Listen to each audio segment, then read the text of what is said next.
আশিক ভাই, আমি বলি একটু, আমি আসলে এগুলো শুনলাম, মানে এগুলো শুনতে শুনতে বলতে বলতে আমরা এক ধরনের মানে কাহিল হয়ে গেছি। আপনি এনবিআর এর কথা ভাবেন তো, এনবিআর কী করছে?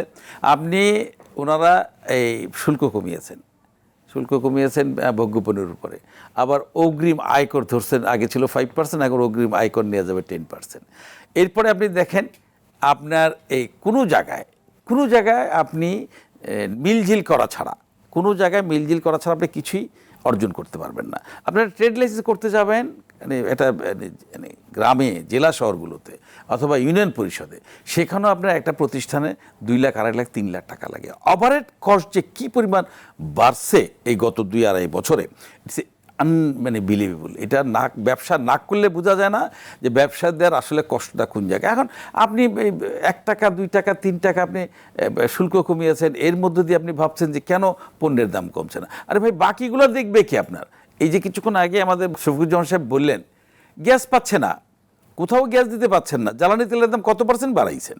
তো এত পার্সেন্ট জ্বালানি 1/3 জ্বালানি তেলের দাম বাড়ানো হয়েছে।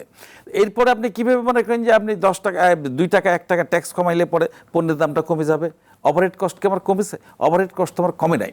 আবার ব্যবসায় প্রতিনিয়ত আপনি দেখেন বাংলাদেশে, আমরা তো বললাম না, কয়েকটা বড় গ্রুপ কিন্তু ইতিমধ্যে খুব বেকায়দায় আছে। একটা তো বোধহয় পড়েই যাচ্ছে, আর 2-3টা যদি পড়ে যায় তাইলে এই দেশের কপালে কী আছে আল্লাহ রাব্বুল আলামিন ছাড়া কেউ বলতে পারবে না। আপনি পণ্য আমরা বিদেশ থেকে আনবো, কী দিয়ে আনবো? ডলার দিয়ে। তো ডলার হঠাৎ করে দেখবেন যে একদিনে আপনার এই, এখনও আমরা বিগত সরকারের আমলে দেখছি, ইন্টারিম গভর্নমেন্টের আমলে দেখছি, এখনও দেখছি, হঠাৎ করে একদিনে ডলার 5-7-3-4 টাকা বেড়ে যায়। মানে ডলার কিনছে মানুষ, কেন কিনছেন? এখনও যে ডলার দেশের বাইরে পাচার হচ্ছে না, তার গ্যারান্টিটা কোথায়? এই যে টাকাগুলো দেশের বাইরে পাচার হচ্ছে, এই পাচারকে আমরা রোধ করতে পারছি? আমরা রোধ করতে পারছি না।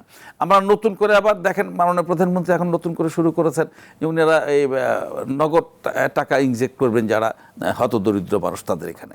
ওনাদের আয়টা কোথায়? আপনি আয় করে না ব্যয় করবেন? রাজনীতিবিদরা তো অর্থনীতিবিদের কথা শোনে না।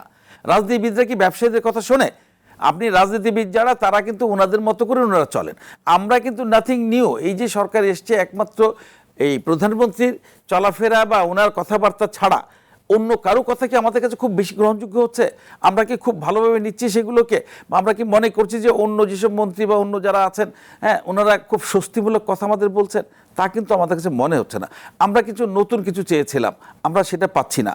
প্রবলেমটা হচ্ছে একটি জায়গায়, আসলে এই দেশে ব্যবসা করাটা একেবারেই আসলে খুব কঠিন একটি কাজ। আপনি দেখেন যে যেই পরিমাণ ব্যাংকের সুদ আমাদের দিতে হয়, যেই পরিমাণ ব্যাংক টাকা কেটে নিয়ে যাচ্ছে, আপনি আপনি জানতেও পারবেন না ব্যাংক কী পরিমাণ টাকা আপনাকে কেটে নিয়ে যাচ্ছে। কেউ দেখভাল করার লোক নাই, কেউ কথা বলার লোক নাই, কারণ ওনারা এত উপরে বসে থাকেন।